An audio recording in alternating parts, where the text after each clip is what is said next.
नमो सिद्धाणं नमो आयरीयाणं नमो ज्ञायाणं नमो लोये सवसाहो।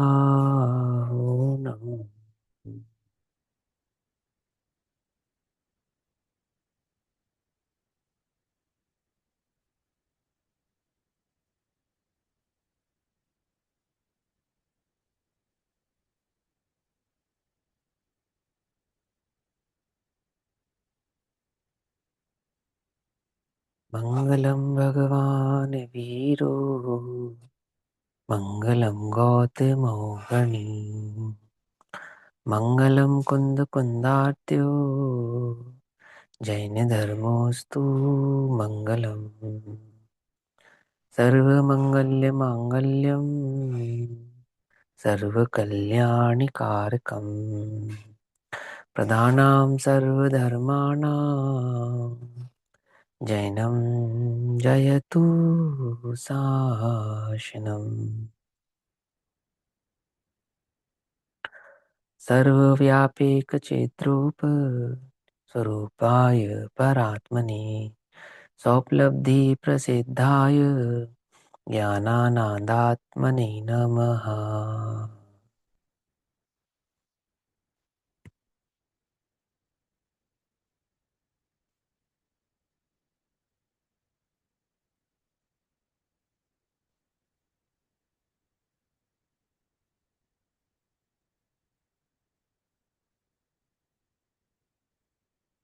हमारी हमारे दोपहरकालीन स्वाध्याय का विषय चल रहा है श्री प्रवचन सारजी परमागम।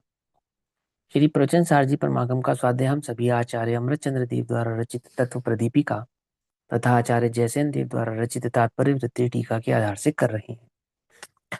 भाव चल रहा है प्रवचन सारजी के दूसरे महाधिकार ज्ञेय तत्व प्रज्ञापन अधिकार के अंतर्गत आने वाला ज्ञान ज्ञेय विभाग अधिकार।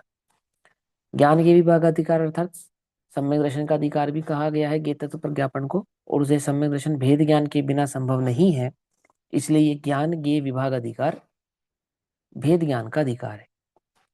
तो भेद ज्ञान किससे भेद करना, क्या भेद ज्ञान करना कि मैं भिन्न हूं और पर द्रव्य मुझसे भिन्न है। तो वो कौन सा पर द्रव्य है जिसमें जीव को यह भूल हो जाती है कि यह मैं हूं, है ना।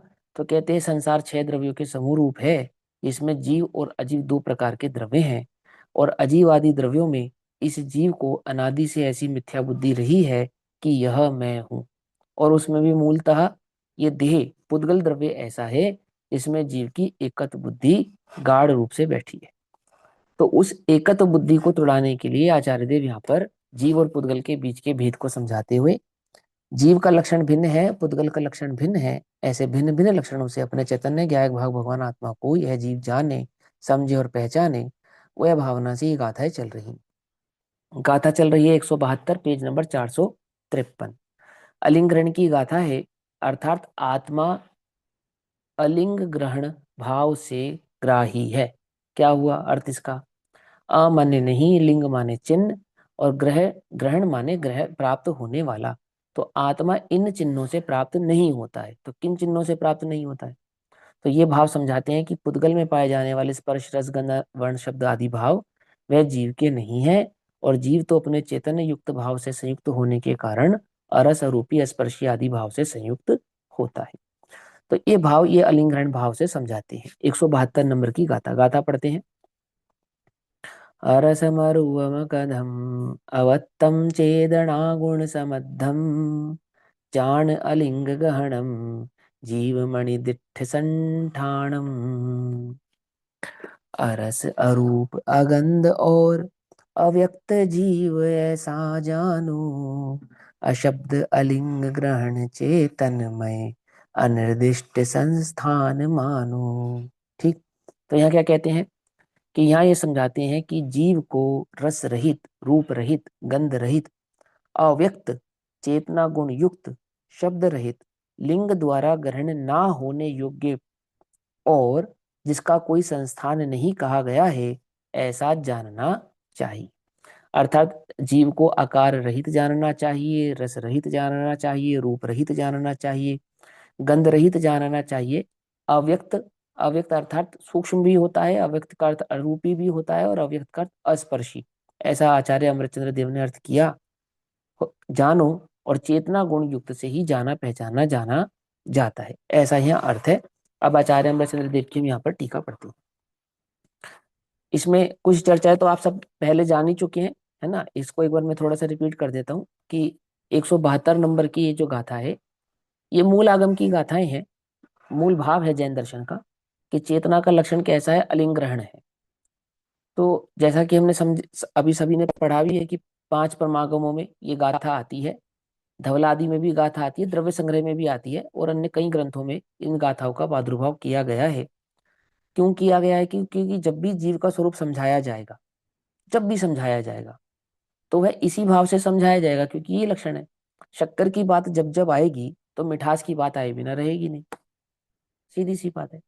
और आत्मा की बात जब जब आएगी, तब तक ये अलिंगरण की गाथा आए बिना रहेगी नहीं। तो वह किसी भी ग्रंथ में जब चेतना की बात करते हैं, और आप एक पैटर्न भी अगर नोटिस करेंगे ना, तो आपको पैटर्न भी मिलेगा। जैसे समय सार में अलिंगरण की गाथा आती है, तो जीवा जीव अधिकार में आती है।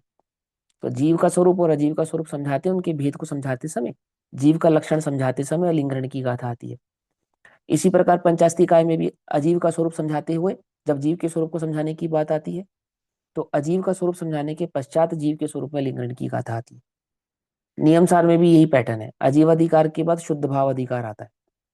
तो अजीव भाव अधिकार को समझाने के बाद शुद्ध भाव अधिकार में ये गाथा आती है, जिसमें शुद्ध भाव अधिकार में जीव के सारे लक्षण समझाते जाते हैं, और अलिंगरण की फिर ये गाथा वहां पर 64 नंबर की गाथा के 46 नंबर की गाथा से आती है।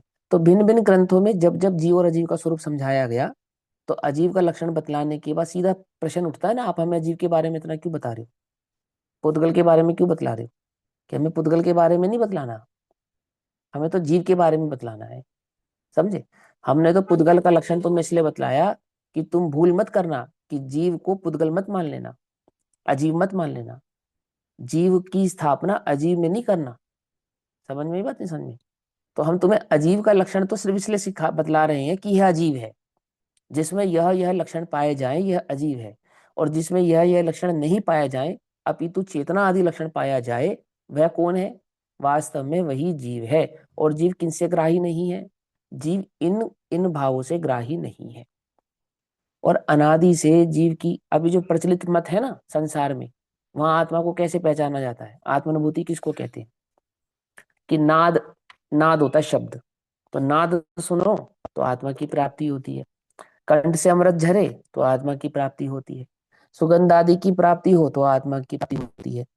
जब आत्मा प्राप्त होने वाला होता है तो क्या होता है कि बहुत एकदम तेजी से ठंड लगेगी, फिर एकदम से गर्मी लगेगी, कर्मों के पुद्गल परमाणु तुम्हें उड़ते हुए महसूस होंगे, ऐसा। समझ में बात नहीं समझ में क्या? आप, उद्गलों ये तो से ही मेरा खुद वहां का पर अपना अनुभव उद्गलों से ही क्या? वहां पर उद्गलों से ही करा रहे पहचान। उद्गल से ही हाँ, पुद्गलों से मतलब पहचान कराते हैं, हाँ। तो चैतन्य की लक्षण अन्य मतों में पुद्गलों के लक्षण को चेतना का लक्षण कहा जाता है। मैंने शायद आपको एक बार बताया भी होगा, मैं एक शिविर अटेंड करने गया मैं, है ना। मुझे किसी ने कहा कि भैया वो शिविर आपको अटेंड करना चाहिए और जाओ। मैं गया वो अटेंड करने, ध्यान का शिविर था वो। तो कहते कि वो ध्यान के काल में वो बताया उन्होंने कि वो आपको अपने कंधों से कर्म रज उड़ती हुई महसूस होगी, कर्म की रज उड़ रही है आपकी, ऐसा, है ना। तो भैया सबसे पहली बात, ये विचार करने वाली बात है, समझने वाली बात है कि जो कारमान वर्गणाएं हैं वो अवधि ज्ञान का विषय है, मतिशुद्ध ज्ञान का विषय ही नहीं है। समझ में ये बात समझ में क्या कहा, है ना। मतिशुद्ध ज्ञान में तो वो धारणा से समझी जाती है, वो दिखाई थोड़ी देती है। वो मतिशुद्ध ज्ञान उनको जानता थोड़ी है। कैसे जानता है? मतिशुद्ध ज्ञान तो उन्हें आगम प्रमाण जानता है। समझ में आई बात नहीं समझ में? कैसे जानता है? आगम प्रमाण। जैसे अपना एक ग्रह है प्लूटो, तो तुमने कहाँ देखा है? कहाँ देखा? हमने कहाँ देखा है? हमने तो किताबों में देखा है। मेरी बात समझी? मैंने चांद और सूरज तो भले ही हमने देखे हैं, लेकिन ये प्लूटो है, बृहस्पति आदि आदि जो जुपिटर आदि ग्रह हैं, ये हमने कहाँ देखे हैं? हैं, ये हम मानते हैं, लेकिन कहाँ देखे? हमने कहाँ देखे हैं? कि हमने तो किताबों में देखे, और जिन्होंने देखे हैं उन्होंने लिखे हैं, उनके लिखे के आधार से मानते हैं। मानते नहीं मानते? भाई जिन वैज्ञानिकों ने आकाश में जाकर देखे होंगे, उन्होंने जैसा किताब में वो सोलर सिस्टम का स्वरूप लिखा है, विज्ञान की पुस्तक में लिखा, वैसा हमने मान लिया कि हाँ ऐसा होता होगा। कितने लोगों ने लंदन देखा है यहाँ बैठे हैं? और अभी हम तुमसे पूछे वो बम्किन प्लेस कहाँ है, तो सब कह देंगे जी वो लंदन में है। तो आपको कैसे पता? भाई हमने पढ़ा है, हमारी जनरल नॉलेज कहती है, हमने जनरल नॉलेज की किताबों में पढ़ा है। मेरी बात समझ रहे हो ना? तो मतिशुद्ध ज्ञान कारमान वर्गणा के स्वरूप को कैसे जानता है? कि प्रत्यक्ष थोड़ी जानता है, वो तो आगम ज्ञान से स्वीकार करता है उसको। यदि प्रत्यक्ष जानने की सामर्थ्य किसी में है भी, कारमान वर्गणा के शरीर को, तो कौन से ज्ञान में है वो अवधि ज्ञान में है। तो बेकार की उसकी कल्पना काय को करना कि अपने को रच कर ढूंढ रहे हैं। मेरी बात समझ रहे हो? एक तर्क नहीं, हजारों तर्क है। मैं तर्क देता चला जाऊंगा तो बस इसी में समय निकलता चला जाएगा। फिर वो ऐसी बहुत सारी वहां पे घटना घटी। तो कुल मिला के मैं ये समझाना चाहता हूँ कि क्या भाव चलता है संसार में आत्मा को प्राप्त करने का, कि आत्मा को प्राप्त करने के जितने भी चिन्ह इन संसारी जीवों ने बनाए, वो सारे पौदगलात्मक है, चैतन्यात्मक नहीं है। एक भी चिन्ह चेतना का उन्होंने नहीं बनाया, कौन सा? जो वास्तव में चैतन्य लक्षण को प्रेषित करता हो, प्रकट करता हो। और ये कोई आज की मान्यता नहीं, अनादि की मान्यता है। बोलो भैया, ध्यान के काल में क्या होता है कि वो शरीर 4 हाथ ऊपर उठ जाता है ना? तो हल्का महसूस होता है। तो जो हल्का लक्षण है वो तो पुद्गल का है। क्या कहा? हल्का जो लक्षण है, हल्का फील होता है, ये हल्का लक्षण तो पुद्गल का है ना, चैतन्य का लक्षण थोड़ी है। चैतन्य तो अगरू लघु तो स्वभाव वाला है। चैतन्य जो लक्षण है आत्मा का, उसका हल्का भारी से कोई लेना देना नहीं है। उसका सुगंध दुर्गंध से कोई लेना देना नहीं है। उसका रस अरस से कोई लेना देना नहीं है। समझना ध्यान से क्या कहना चाहता हूँ। कोई शब्द सुनाई देगा, उससे कोई लेना देना नहीं है। है ना? कुछ दिखाई देगा, क्या दिखाई देगा? एकदम प्रकाश छा जाता है। अब बोलो, प्रकाश छा जाता है तो कैसा दिखता है वो प्रकाश? कि बिल्कुल सब सफेद, जैसे सिद्ध सफेद होते हैं, ऐसा। वो तो वर्ण लक्षण तो पुद्गल का है। समझ में ही बात नहीं समझ में? इस मत इसी कारण हुए हैं ना शायद अल्पज्ञ, हाँ। वो बहुत सारे कारण हैं उसके। जितने भी मत संसार में खड़े हैं, उन्होंने चैतन्य के संदर्भ में इस प्रकार की कई कल्पनाएं करी हैं। ठीक, जैसे श्री कृष्ण के विराट रूप के दर्शन हुए, किसकी सभा में? है, विदुर, विदुर था। और किसकी सभा कहलाएगी वो?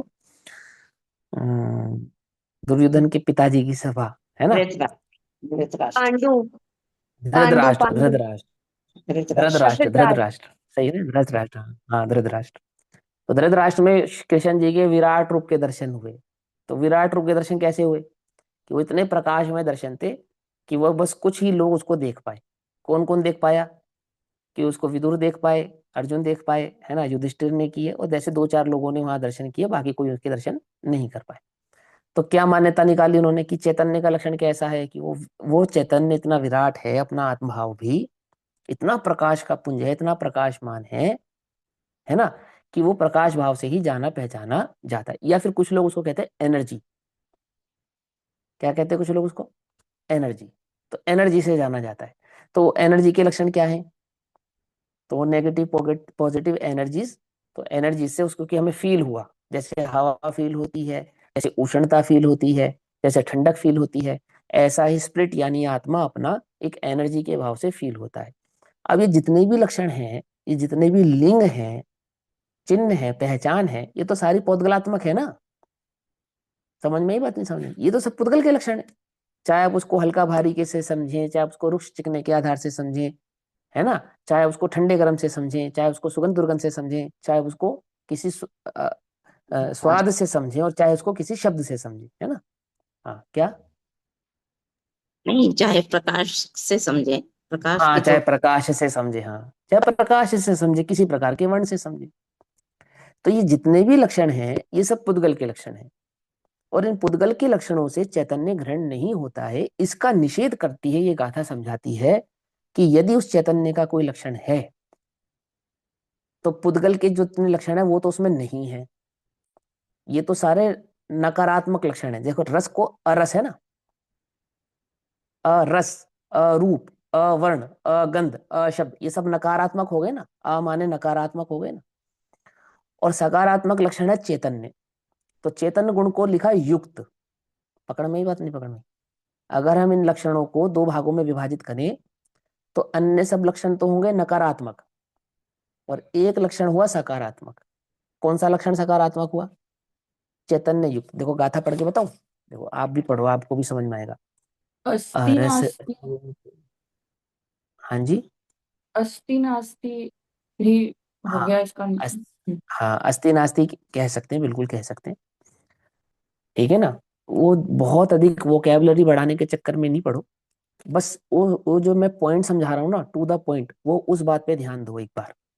ठीक, बाकी तो जो आपके प्रश्न आएंगे ना, भैया इसको ये भी कह सकते हैं क्या, ये भी कह सकते हैं, उनके जवाब मैं आपको बाद में दूंगा। ठीक, अभी ध्यान से समझना, टू द पॉइंट एकदम, कहीं और लेकर ही मत जाओ दिमाग को, किसी और चीज से जोड़ो ही मत। देखो यहाँ लिखा, अरस अरूप अगंध और अव्यक्त जीव ऐसा जानो। तो ये तो सारे नेगेटिव लक्षण हो गए इसकी, नकारात्मक लक्षण। कि हमने पूछा, जैसे हम आपसे पूछें कि नींबू क्या है, तो आपको जी मीठा नहीं है, लाल नहीं है, समझना ध्यान से, है ना, और बहुत भारी नहीं है, ऐसा। तो आप जितने भी लक्षण समझा रहे हो वो सारे नकारात्मक लक्षण समझा रहे हो। नहीं है, नहीं है, नहीं है, नहीं। तो कुछ होगा भी या बस नहीं है, नहीं है? क्या कहा? नहीं है, नहीं है। किसी वस्तु की सिद्धि क्या ऐसे की जा सकती है? नहीं है, नहीं है, नहीं है, नहीं है, नहीं। तो कुछ होगी भी कि हाँ है ना, तो क्या है? तो फिर नीचे वाली लाइन में कहा, अशब्द अलिंग ग्रहण चेतनमय। क्या कहा? कि फिर एक और नेगेटिव लक्षण समझाया, अशब्द, और ये सब उसके लक्षण नहीं है। अलिंग ग्रहण, ये सब उसके लक्षण नहीं है। समझे नहीं समझे? अलिंग ग्रहण का एक अर्थ क्या हुआ? कि यह सब उसके लक्षण नहीं है। तो क्या लक्षण है उसका? चेतनमय। चेतनमय उसका लक्षण है। और सुनो क्या, अनिर्दिष्ट संस्थान जानो। एक और सुनो, आकार भी नहीं है। पकड़ में बात नहीं, पकड़ में। तो जितनों से तुम परिचित हो, तुम चेतना के नाम पर जितने भी भावों से परिचित हो, किन किन भावों से परिचित हो? कि तुम रस से परिचित हो, रूप से परिचित हो, गंध से परिचित हो, व्यक्त से परिचित हो, संस्थान से परिचित हो, शब्द से परिचित हो।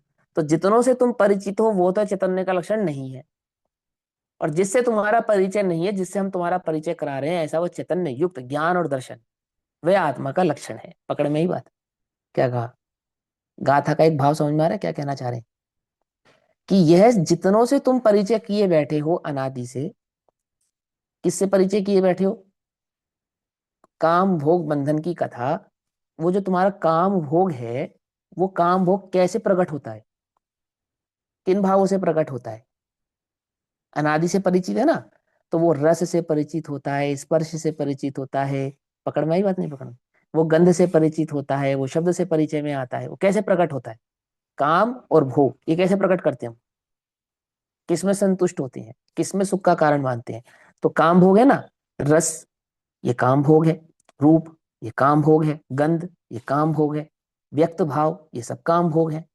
शब्द, ये काम भोग है। और आकार, आकार काम भोग है या नहीं है? बोलो। लड़का लड़की को पसंद करती है, लड़की लड़के को पसंद करती है। चित्र में क्या देखती है? कि आकार भी देखती है, रूप भी देखती है, ऐसा देखती है ना, वर्ण भी देखती है, सब देखती है ना। और फिर वो कहते हैं कुछ बोलकर बतलाओ। क्यों बोलकर बतलाए भैया? यहाँ तुम्हारी आवाज सुनना चाहते हैं कि कैसा बोलते हो। ऐसा, ऐसा होता है नहीं होता है? बोलो। तो तुम्हें तो अनादि का इसी का ही परिचय है, लेकिन किसका परिचय नहीं है? चैतन्य का तुम्हें परिचय नहीं है। वास्तव में इस आत्मा का यदि वास्तव में कोई लक्षण है, सुनना ध्यान से, तो रस और अरस ये दोनों आत्मा के लक्षण नहीं है। रस तो आत्मा का लक्षण है ही नहीं। समझना मैं क्या कहना चाहता हूं। अरस भी नहीं है ना, क्योंकि वो नहीं लक्षण है। क्या कहा?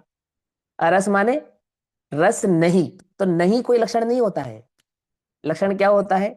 लक्षण है होता है, अस्तित्व भाव वाला होता है। हम तुमसे पूछे शक्कर कैसी है, तो तुम ये बोलोगे कि खारी नहीं है, खट्टी नहीं है, कड़वी नहीं है कसैली नहीं है, चिकनी नहीं है, ऐसे बोलोगे क्या? ये बोलोगे मीठी है, ऐसा बोलोगे। पकड़ में ही बात, नहीं पकड़ में ही? तो वास्तव में चैतन्य का एक लक्षण है, और वो लक्षण है चैतन्य युक्त। आत्मा का एक लक्षण है, यानी ज्ञान और दर्शन। चेतना माने ज्ञान और दर्शन। ये पीछे गाथाओं में आपने पढ़ा होगा, टीका में चेतना का अर्थ ज्ञान और दर्शन, और मैं आपको शुरू से समझाता भी आ रहा हूं। तो अब इस गाथा को इस अपेक्षा से समझना, बाकी अपेक्षाओं से तो आप गुरुदेव का प्रवचन भी पढ़ना है ना, दादा ने जो उसका अर्थ किया है वह भी समझना, लेकिन एक दृष्टि इसको समझने की यह भी समझो कि जितने लक्षण यहाँ गिना रहे हैं वो नहीं है के संदर्भ में है, वास्तव में तो चैतन्य का एक ही लक्षण है, क्या है? ज्ञान और दर्शन।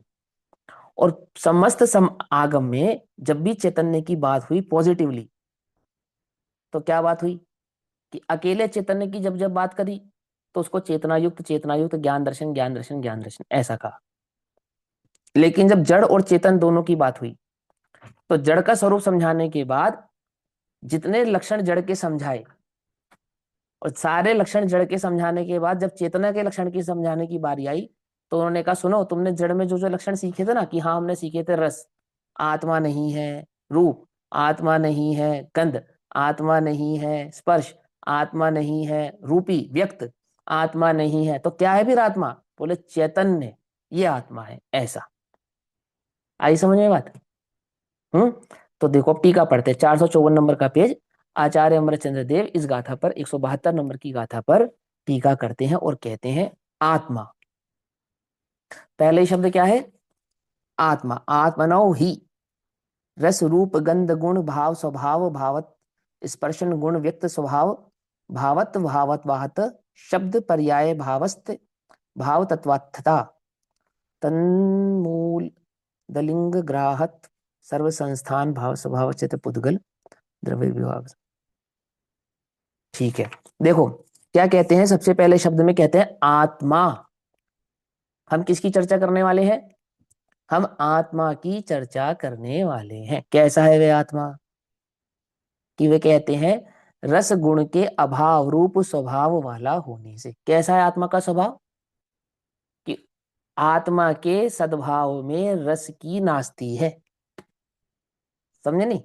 अर्थात जब जब तुम रस में युक्त हो तब तक तुम आत्मा में युक्त नहीं हो। पकड़ में ही बात? नहीं पकड़ में? किसमें? चैतन्य में युक्त नहीं हो यदि तुम रस में युक्त हो। फिर कहते हैं दूसरा, रूप गुण के अभाव रूप स्वभाव वाला होने से।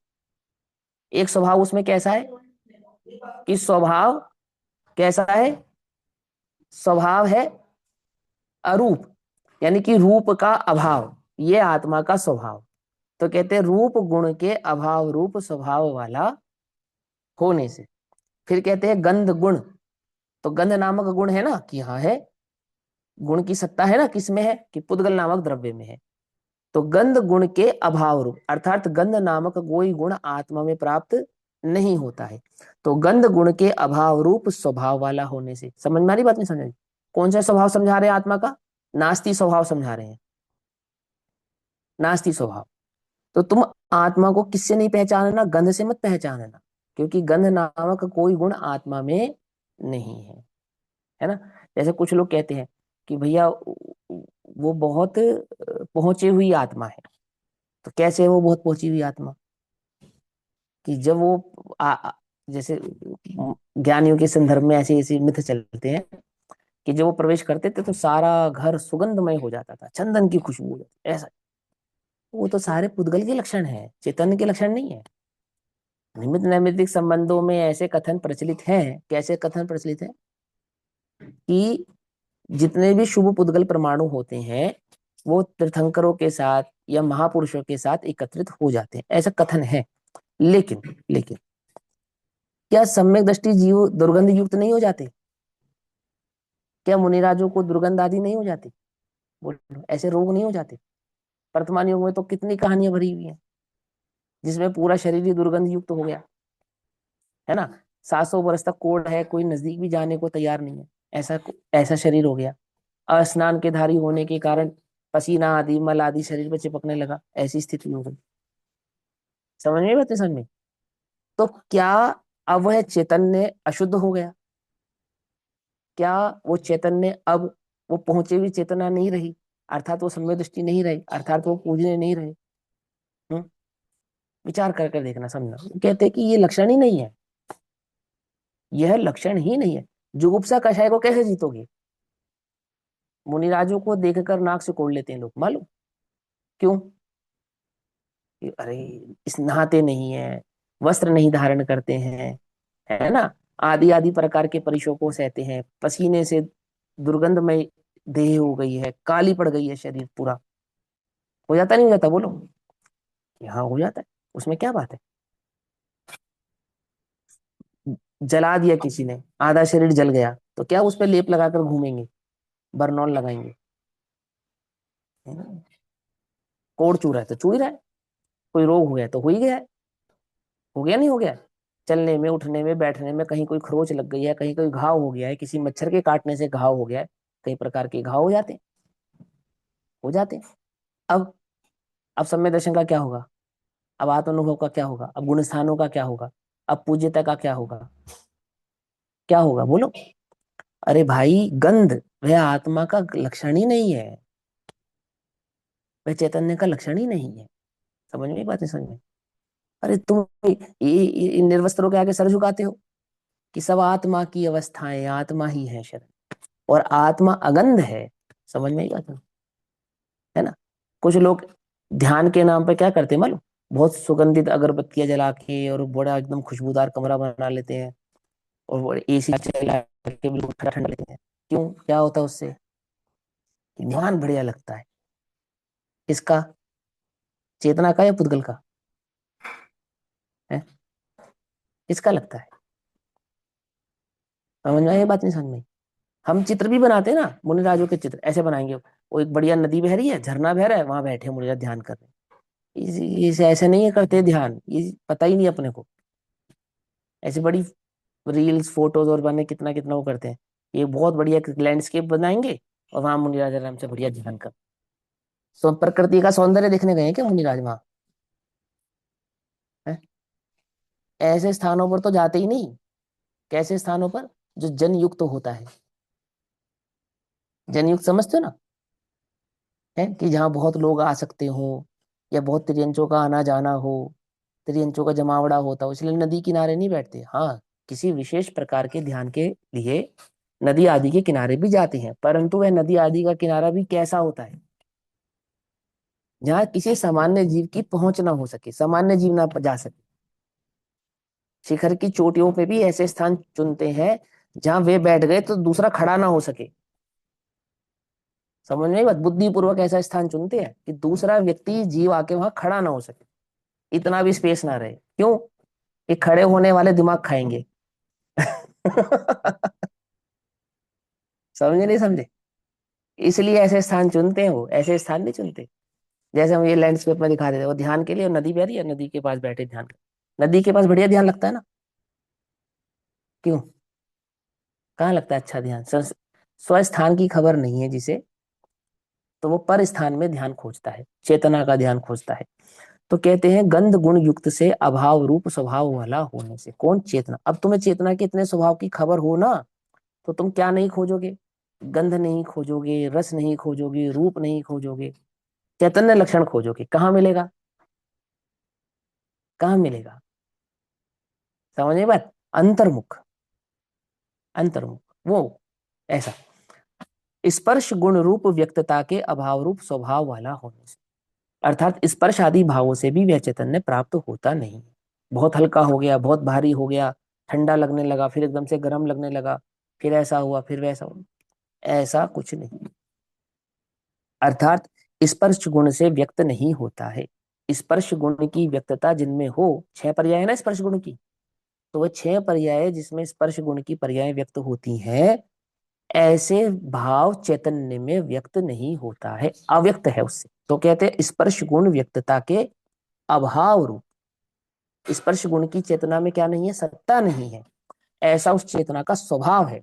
ऐसा स्वभाव वाला होने से नस्ति नास्ति की अस्थि बता रहे हैं आज चेतना के अंदर। गुण तो गिना रहे नकारात्मक, और वो नकारात्मकता उस चेतना में है के भाव से समझा रहे हैं। जैसे पुद्गल में रस नाम का गुण है ना, ऐसा चेतना में अरस नाम का गुण है, ऐसा। समझे? कि रस नाम का कोई गुण नहीं है, इसका नाम अरस है, ऐसा नहीं। सत्ता है गुण की, उस गुण का नाम अरस है, लेकिन वो अरस गुण किस किस स्वभाव को समझाने वाला है? चेतना के नास्ती स्वभाव को समझाने वाला है, रस नहीं ऐसे स्वभाव को समझाने वाला है। समझे? फिर क्या कहते हैं, शब्द पर्याय के आनंद अभाव रस रूप। बोलते हैं ना, आनंद रस हाँ जो जी, बोलते हैं, जैसे कहते हैं कि चेतना में आनंद रस हो मेरी आत्मा में, तो वो हाँ वो रस गुण नहीं है, वो तो आनंद है ना, आनंद सुख लक्षण है ना, उसका नाम है आनंद की पर्याय। आत्मा में सुख लक्षण है ना, हम्म, आत्मा में सुख नामक गुण है ना, तो सुख नामक हम्म, गुण की पर्याय का नाम आनंद है।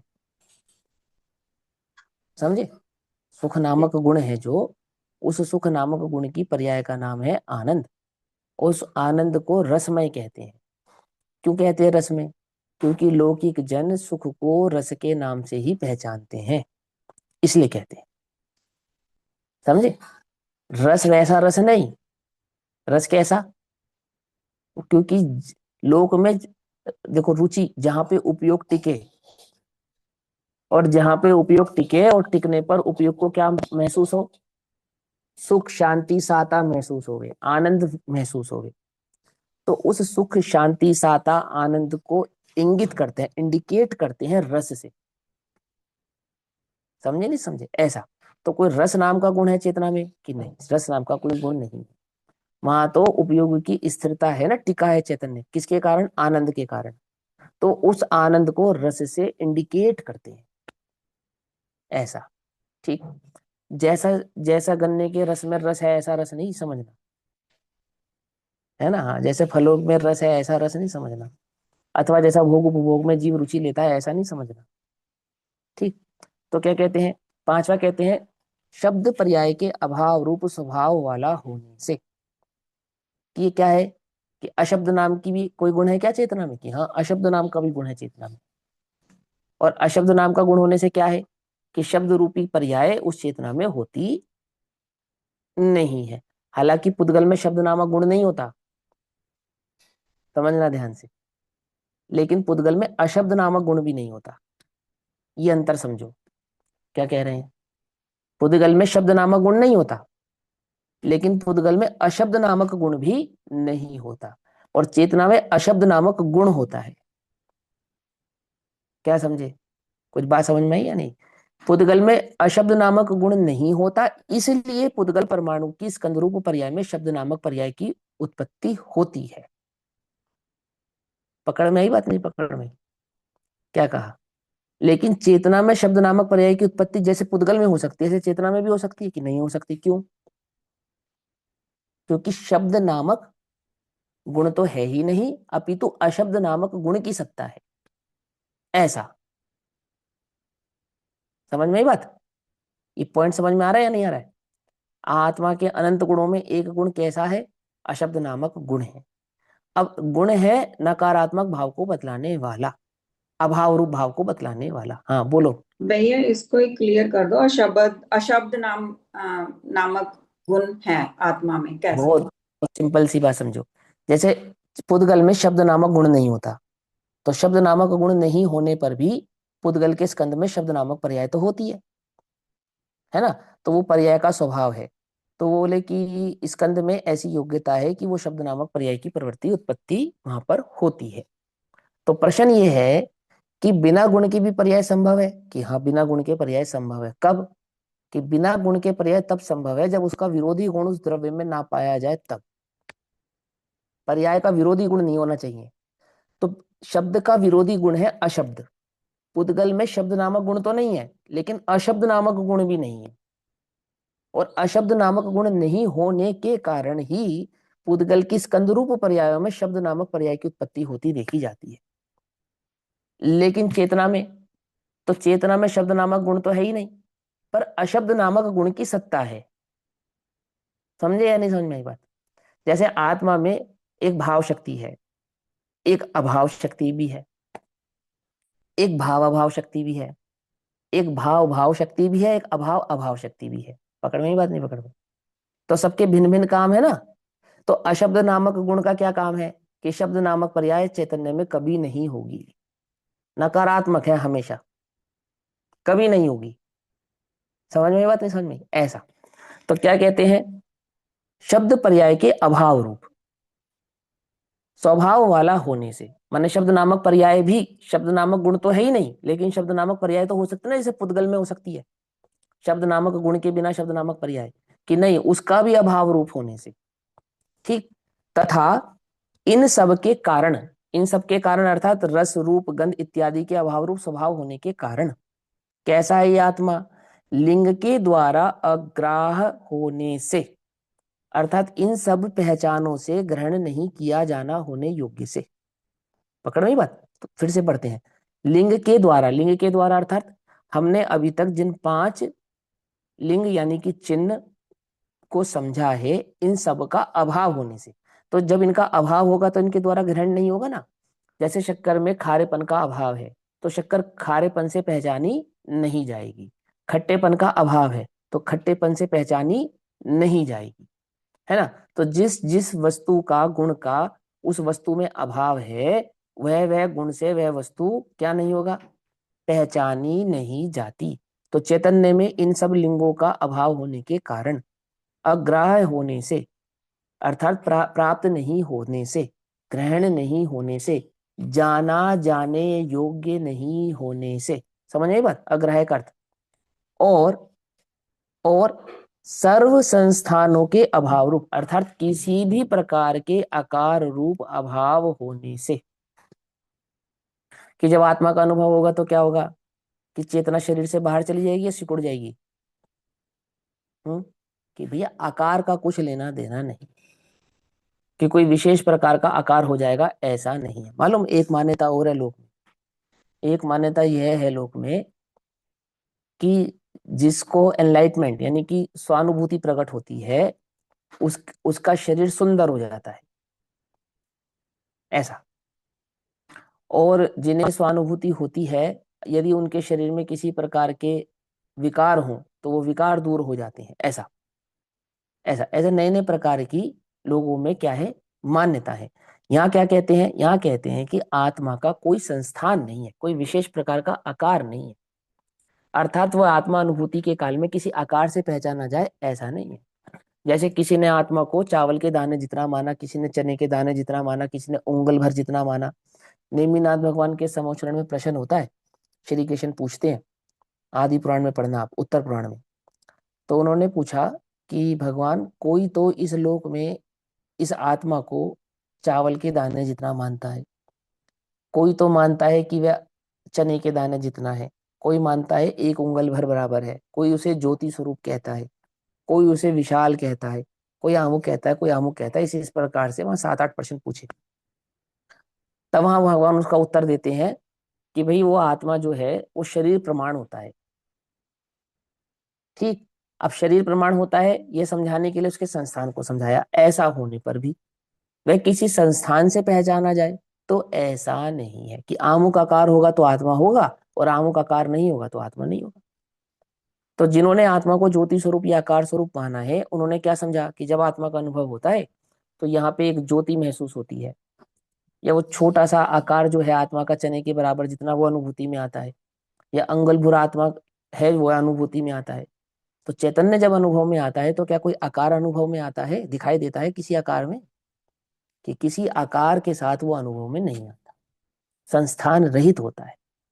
कि विशेष प्रकार के किसी आकार या संस्थान से आप उसे जानने या पहचानेंगे तो अनुभूति में वह चैतन्य ऐसा जानने में आता नहीं है, ऐसा। ठीक। तो क्या कहते हैं, सर्व संस्थानों के अभाव रूप स्वभाव वाला होने से आत्मा को उद्गल द्रव्य के से विभाग का साधनभूत, क्या कहा, इस आत्मा को अब इन सब का स्वभाव वाला होने से, अब ये 7 जितने भी बताए कितने अभाव रूप बतला दिए। ठीक। ये 7 क्या कहे, अभाव रूप हो गए। अब इन अभाव रूप होने से अब आत्मा को पुद्गल द्रव्य से विभाग का साधनभूत, आत्मा को पुद्गल द्रव्य से जो अलग करने वाला है, क्योंकि जितने भी हमने 7 लक्षण पढ़े हैं ये तो सारे पुद्गल के लक्षण है, पौद्गलिक लक्षण है, अजीव के लक्षण है। तो चेतन को इन पौद्गलिक लक्षणों से जो भिन्न करने वाला है, अभी तो अभाव रूप लक्षणों की बात चल रही थी ना, अब सद्भाव रूप लक्षण की बात करेंगे कि इन सब से भिन्न करने वाला जो सद्भाव लक्षण है, इसको हमने मीठा कहा, इस स्वाद को हमने मीठा कहा। तो क्यों कहा, क्योंकि ये खट्टा नहीं है, क्योंकि ये नमकीन नहीं है, क्योंकि ये कसैला नहीं है, क्योंकि ये कड़वा नहीं है, इसलिए इसको हम मीठा कहते हैं। दो अंतर समझ में है ना। माने हम इसको मीठा कहते हैं तो मीठा है, और मीठा है कहने का अर्थ क्या हो गया कि अन्य 5 रस युक्त नहीं है, ये अर्थ हो गया इसका। तो उन्होंने कहा कि आत्मा को इन 7 लक्षणों से जो अलग करने वाला है, ये 7 लक्षण किसके हैं?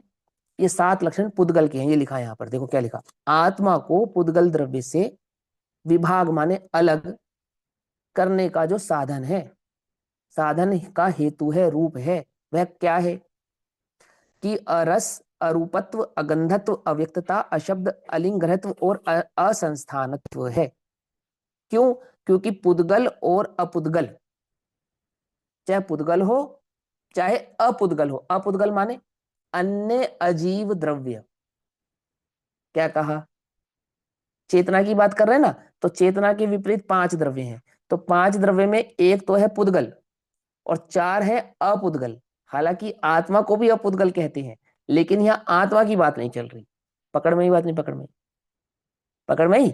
तो आकाश, धर्म, अधर्म और काल, ये 4 द्रव्य क्या हो गए? ये हो गए अपुद्गल, और एक द्रव्य हो गया पुद्गल। अन्य जीव भी तो आप उद्गल में ही आएंगे भैया। हाँ दीदी, कहा तो सही कि जीव भी अपुद्गल होता है, अभी बोला ना, एकदम सुनो, एकदम कंसंट्रेशन के साथ। लेकिन यहाँ जीव की बात अभी नहीं कर रहे, क्योंकि जीव को तो उनसे भिन्न समझाना है ना। तो 2 प्रकार के लक्षण है, एक पुद्गल लक्षण है, एक अपुद्गल लक्षण है। तो जीव पुद्गल और अपुद्गल दोनों से भिन्न होकर चैतन्य है, ऐसा समझाएंगे।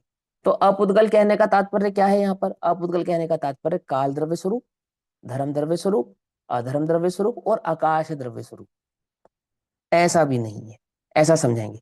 तो क्या कहते हैं? अरसत्व यानी अरसपना, अरूपत्व, अरूपपना, अगंधत्व, अगंधपना, अव्यक्तत्व, जिसको स्पर्श की अपेक्षा से समझाया आचार्य जयसेन देव ने, अस्पर्शीपना, अशब्दत्व, अशब्दत्व यानी कि शब्द से, शब्दपने से भिन्न, और अलिंग ग्रहत्व अर्थात इन सब प्रकार के चिन्हों से नहीं पहचाने जाने वाला, और असंस्थानत्व अर्थात किसी विशेष आकार से नहीं पहचाने जाने वाला है।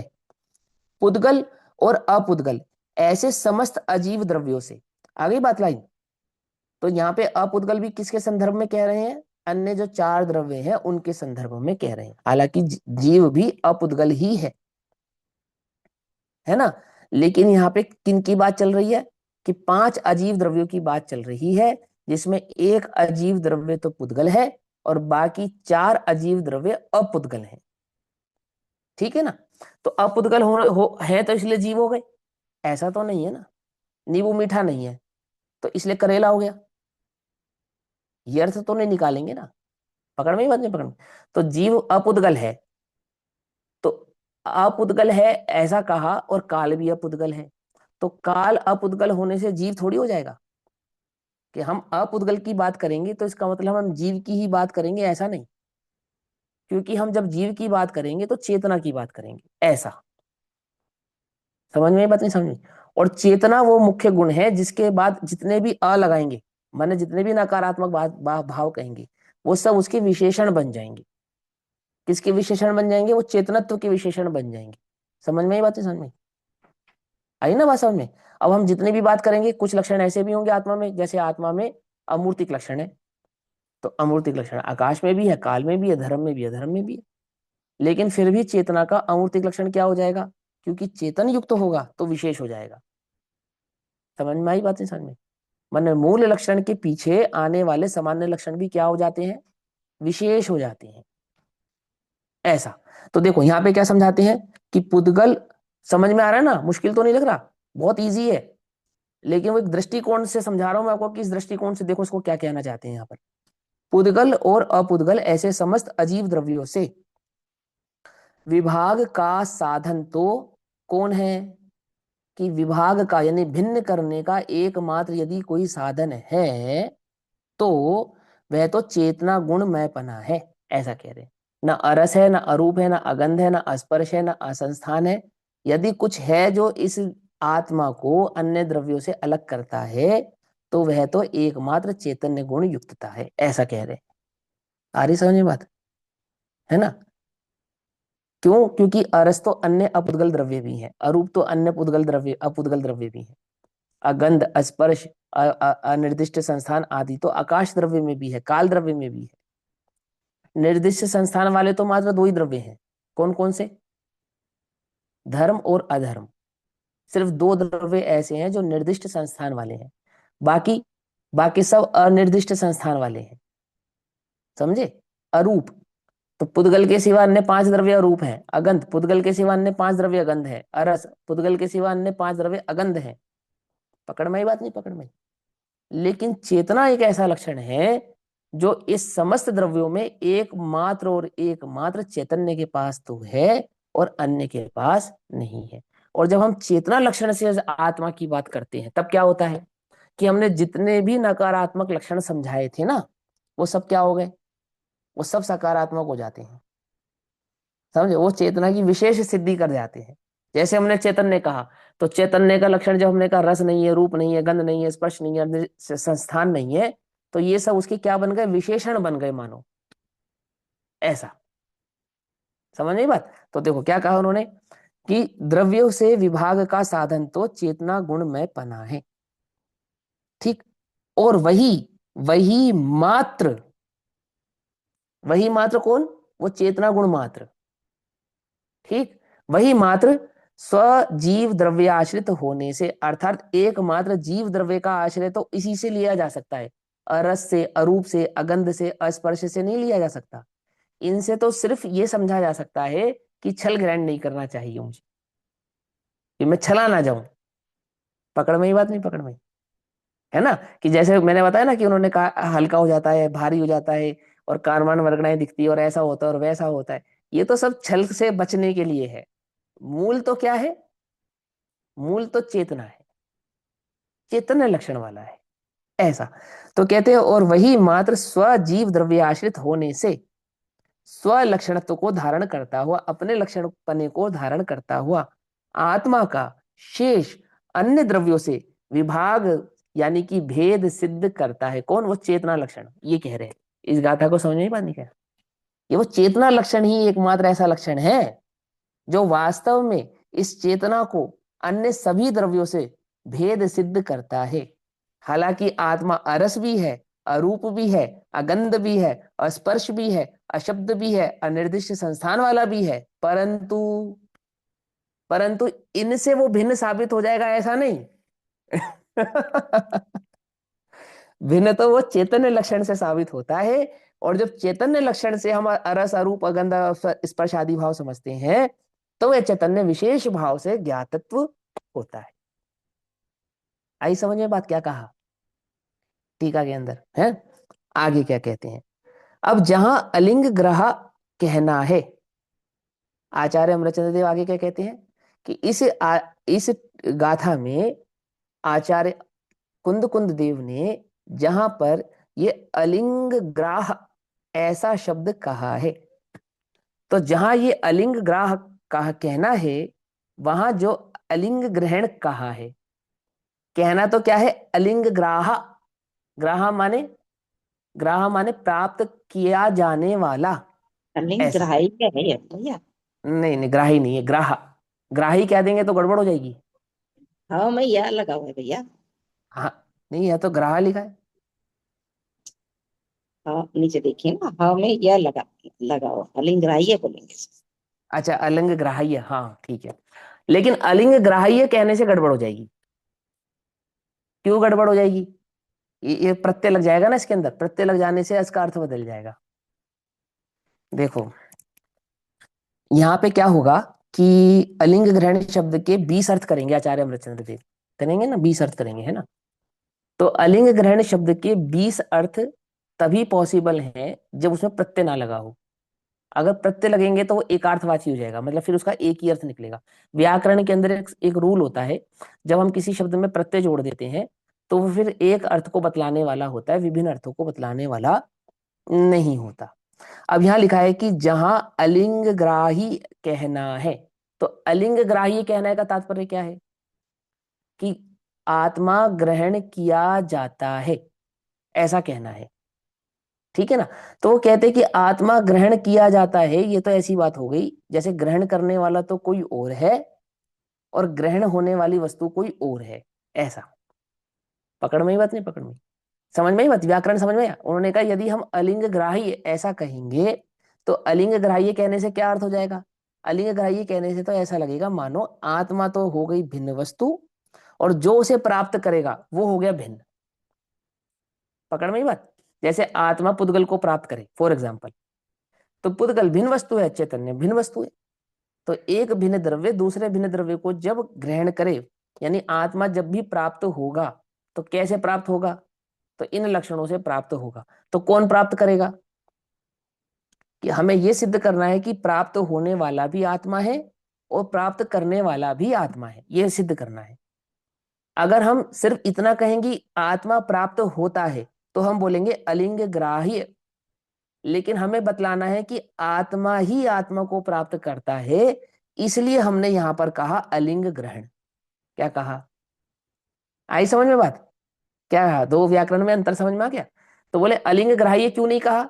तो क्या है, जहां अलिंग ग्राह्य कहना है अर्थात आत्मा को प्राप्त करने की विधि, जहां यह कहनी है बात, वहां यह ना कहकर अलिंग ग्रहण कहा। क्यों कहा? क्योंकि प्राप्त करने वाला तो आत्मा है ही, प्राप्त होने वाला भी आत्मा ही है। ऐसा दो बातें समझ में आ रही नहीं आ रही है? एक है कर्ता ने कर्म को करण से अधिकरण आदि संप्रदान आदि, ये षटकारक है ना।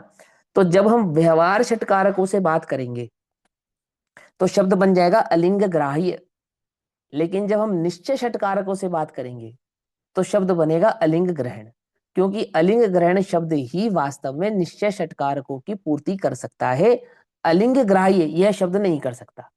तो आचार्य अमरचंद्र देव ऐसा कहते हैं कि बतलाना तो हमें तुम्हें यह है कि आत्मा कैसे प्राप्त होता है, लेकिन तुम छल ग्रहण करोगे ना, इसलिए हमने ग्राह्य नहीं कहकर ग्रहण कहा। समझ में बात? समझ में आ गई बात? नहीं समझ में? कि बाल की खाल उतारने की आदत है ना व्याकरण वालों की, वैयाकरणों की तो वैयाकरणों बाल की खाल ना उतारे, इसलिए हमने पहले ही उसको अलिंग ग्रहण कह दिया, अलिंग ग्राह्य नहीं कहा, ऐसा कह रहे। तो कहते जहां अलिंग ग्राह्य कहना है वहां जो अलिंग ग्रहण कहा है वह अलिंग ग्रहण बहुत शब्दों से अर्थों की प्रतिपत्ति यानी कि उत्पत्ति या प्राप्ति या प्रतिपादन करने के लिए है। सो वह इस प्रकार है, यानी अलिंग ग्रहण शब्द कहने से हम इसके 20 अर्थ कर सकते हैं, और मात्र अलिंग ग्राह्य ऐसा शब्द कहा होता तब नहीं कर सकते थे। तब तो एक ही मतलब होता कि प्राप्त किया जाने वाला, बस। लेकिन अब ग्रहण कहने से इसके अर्थों में विशेषांतर भाव बदलेगा, और वो विशेषांतर भाव किस प्रकार का है कि वह 20 प्रकार से जाना समझा जा सकता है, ऐसा आचार्य देव यहाँ पर कहेंगे और टीका को प्रस्तुत करेंगे। तो वह इस प्रकार है, अलिंग ग्रहण के अर्थ इस प्रकार हैं। तो किस प्रकार हैं? तो पहला अर्थ है ग्राहक। ग्राहक, ग्राहक अर्थात ज्ञायक, अर्थात ग्रहण करने वाला। जैसे ग्राह्य ग्राहक होता है ना, ग्राह्य ग्राहक संबंध होता है। जैसे दुकानदार के पास सामान लेने जो जाता है वो कौन होता है? ग्राहक। तो ग्राहक क्या होता है? ग्रहण करने वाला, ऐसा। तो आत्मा को जानने वाला कौन है? आत्मा किसे प्राप्त होगा? कि आत्मा ज्ञायक को प्राप्त होगा, ऐसा। मुझे प्राप्त होगा, मैं ज्ञायक हूं और मुझे मुझे मेरे भाव को प्राप्त करना है। तो ग्राहक, ज्ञायक अर्थात आत्मा, जिसके लिंगों के द्वारा अर्थात इंद्रियों के द्वारा ग्रहण जानना नहीं होता, वह अलिंग ग्रहण है। यानी कि अलिंग ग्रहण का पहला अर्थ क्या करा उन्होंने? इंद्रिय। लिंग का अर्थ किया इंद्रिय। तो जो इंद्रियों से नहीं जाना जाएगा वो क्या हो जाएगा? वो अलिंग ग्रहण हो जाएगा। ठीक। 20 अर्थों में पहला अर्थ लिंग का क्या किया रामचंद्र देव ने?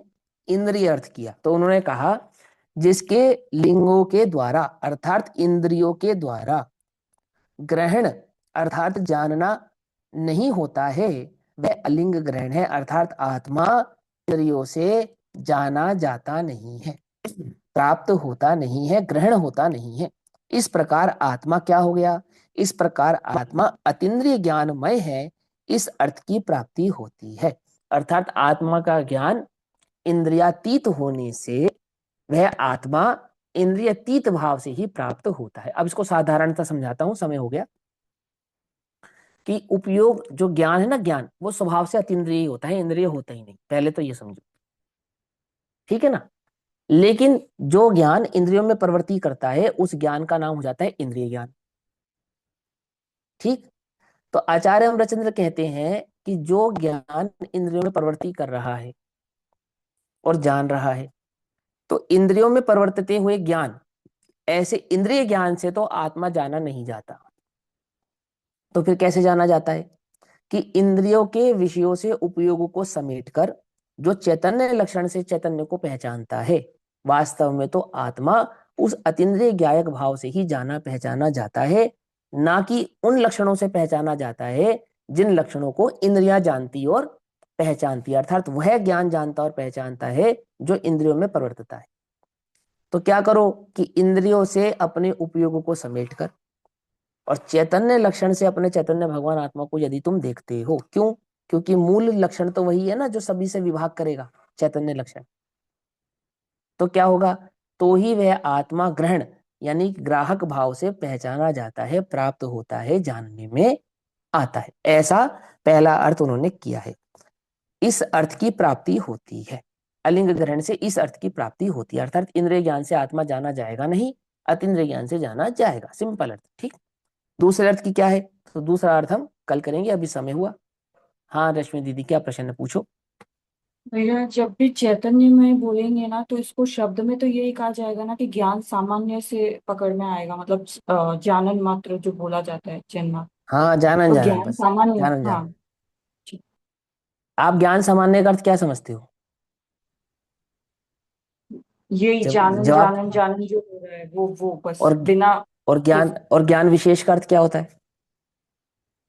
ज्ञान विशेष जो जो किसी ने मतलब जैसे हम विशेष वो जो ज्ञाकार के रूप में समझाते हैं ना हमको, तो वो अरे ज्ञान कोई बोल तो।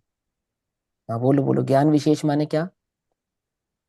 ज्ञान विशेष मतलब हम उसको किसी फॉर्मेट में समझते हैं ना, मतलब और डिटेल में समझते हैं अलग अलग प्रकार से, तो वो विशेष रूप हो जाता है। और जो ज्ञान सामान्य है हाँ वो तो तो क्या? चेतन लक्षण।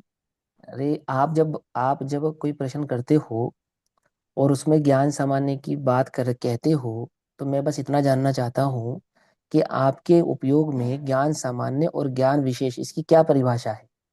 मैं बस इतना जानना चाहता हूँ कि ऐसा जब नहीं हम हो ना कि किसी आप प्रश्न पूछो और उसका आप तो बात, अब मैं सुनकर तो मुझे तो लग रहा है कि आप सही कह रहे हो, लेकिन आपकी हम्म। धारणा में उसका अर्थ हाँ कुछ हाँ। और हो, है ना? हम्म। क्योंकि आप तो स्पेशल मैं इंडिकेट करते हो ज्ञान सामान्य। अब स्वभाव से तो ज्ञान सदैव सामान्य नहीं होता है, विशेष होता ही कब है? ज्ञान विशेष किसे कहते हाँ हैं? देखिए। वह ज्ञान जो पर में युक्त है, एक तो उसका नाम ज्ञान विशेष है, और एक हाँ वह जहाँ चेतना के गुण भेदों में उपयोग जाता है उसको विशेष कहते हैं। बस इतनी सी बात है। हाँ। विशेष का कोई बहुत विशेष अर्थ है ऐसा नहीं है। ज्ञान तो सामान्य नहीं है। तो विशेष अभी तो सामान्यता से तो अपने विशेष को चैतन्य स्वीकार करो, ये भी सामान्य है। नहीं नहीं, ऐसे नहीं। जब जब आप बोलते हैं ना, स्पेसिफिकली फोकस करते हैं ना कि चैतन्य लक्षण से पहचाना जाएगा, तो वहां पर हम्म। ज्ञान सामान्य की बात ये पूछ रही हूँ कि वो जब जीव अपने स्वरूप के लिए मतलब प्रयास करता है ना, तो उसमें सारे विशेष हम्म। विशेष बॉन्ड करते हुए अपने जो जानन स्वरूप जो मतलब चैतन्यमय बोल रहे हैं, उसको वो हम्म। सामान्य ही मानेगा ना। मतलब वो विशेष विशेष तो हर चीज बट जाती है, मतलब डिवाइड हो जाती है विशेष तो। हाँ लेकिन वो जो लेकिन विशेष सामान्य क्या? है वो विशेष, जैसे आपने बोला ना, कोई पर्टिकुलर गुण हो गया या कोई पर्टिकुलर लक्षण हो हाँ गया ठीक है, उसके ऊपर। हाँ ठीक है, लेकिन सिर्फ इतना नहीं, जो ज्ञान ज्ञेयों में अटका है ना उसको भी ज्ञान विशेष कहते हैं। ओके। ओके। समझो ध्यान से। जब हमने कहा हाँ। सामान्य ज्ञान, तो ज्ञान सामान्य का अर्थ यह होता है कि वह ज्ञान जो ज्ञेयों पे दृष्टि न करके ज्ञान स्वभाव पे दृष्टि करे, बस इतना अर्थ लेना। बहुत अधिक अर्थ नहीं लेना। वो तो उसका जितनी भी चीरफाड़ की जाती है, उसका स्वभाव समझाने के लिए की जाती है, उसके विशेषणताओं को समझाने के लिए की जाती है, उसको तो हम्म। सामान्य अर्थ समझो आप, बिल्कुल सामान्य बात। ये ज्ञान है। अब धारणा जो जो मेरा ज्ञान स्वभाव है, जिसको हम लोकल लैंग्वेज में याददाश्त कहते हैं, याददाश्त। तो आपकी याददाश्त में, बुद्धि में जितना भी ज्ञान बैठा है आत्म संबंधी, आत्मा के संबंध में, अपने आत्मा के संबंध में, वो सारा का सारा धारणा ज्ञान कहाँ से आया? आगम से आया, है ना? और जैसा आगम में कहा है वैसा का वैसा आपके धारणा ज्ञान में वह आत्मा का स्वरूप होना चाहिए। ठीक, पहली बात। अब उसमें आत्मा के स्वरूप में क्या क्या बातें होंगी? कि आत्मा का द्रव्य स्वभाव भी होगा, गुण स्वभाव भी होगा, पर्याय स्वभाव भी होगा, अनंत गुणात्मक भाव भी होगा, और चैतन्य लक्षण के सिवा अन्य और लक्षणों की बातें भी वहां पर होंगी। आत्मा की 47 शक्तियों की बातें भी होंगी, है ना, सम्यक दर्शन की भी बातें होंगी, केवल ज्ञान स्वभाव की बात भी होगी। ऐसे विशेष विशेष भावों की बहुत सारी बातें आपके धारणा ज्ञान में उस आत्मा के संबंध में होगी। एक तो ये ज्ञान विशेषता हो गई। एक दूसरा ज्ञान विशेष भाव समझो कि ये सारा भाव समझने के बाद मैं इस नतीजे पर पहुंचा कि आत्मा तो ज्ञान स्वभावी है, मात्र जानना मेरा काम है ना। तो जब हमने जानन लक्षण को मुख्य करा, ऊर्ध्व किया, तो वह ज्ञान जो ज्ञेयों में अटकता है, ज्ञान के जानने में लोक आता है ना, ज्ञान के जानने में वस्तु आती है ना, पर पदार्थ आता है ना, पर द्रव्य आता है ना, वह ज्ञान जो ज्ञेयों में अटकता है। तो ज्ञेयों से दृष्टि हटा और स्वभाव की दृष्टि कर, बस इसका नाम है ज्ञान सामान्य। पकड़ में आ गई बात, है ना। हाँ भैया। तो ज्ञान सामान्य का अर्थ कोई बहुत विशेष अर्थ है ऐसा नहीं, एक साधारण ज्ञान एक लक्षण है मेरा जानन स्वरूप, और जानन स्वरूप लक्षण में मैं उपयोग को लाऊं तो क्या करूं कि समस्त ज्ञेय भावों से दृष्टि को हटाकर एक चैतन्य को ही अपना ज्ञेय बना लूं। और वो ज्ञेय किस भाव से हो रहा है कि वह ज्ञेय भी ज्ञान भाव से ही अपने चैतन्य में स्थिर होता है। ऐसा अपने को समझ में आना चाहिए। ठीक है, तो बाकी चर्चा हम कल करेंगे। Thank you. नमस्ते थे। बहुत सुंदर भैया। जो हाँ लिंग बोलो। है, लिंग का अर्थ होता है चिन्ह। एक अर्थ भी शब्द करेंगे आचार्य अमृत। आवाज नहीं आ रही। लिंग शब्द के अर्थ करेंगे आचार्य अमृतचंद्र देवी टीका में। एक अकेले लिंग शब्द के 20 अर्थ करेंगे आचार्य अमृतचंद्र देवी टीका में। समझ नहीं बात। मतलब लिंग का अर्थ खाली, एक जैसे लिंग पहले तो शब्द, इंद्रिया लिया, चिन्ह लिया, तो इंद्रियों से आत्मा जानने में नहीं आता, तो खाली इंद्रिय एक चिन्ह नहीं लिया, और भी अन्य अन्य चिन्ह लेंगे।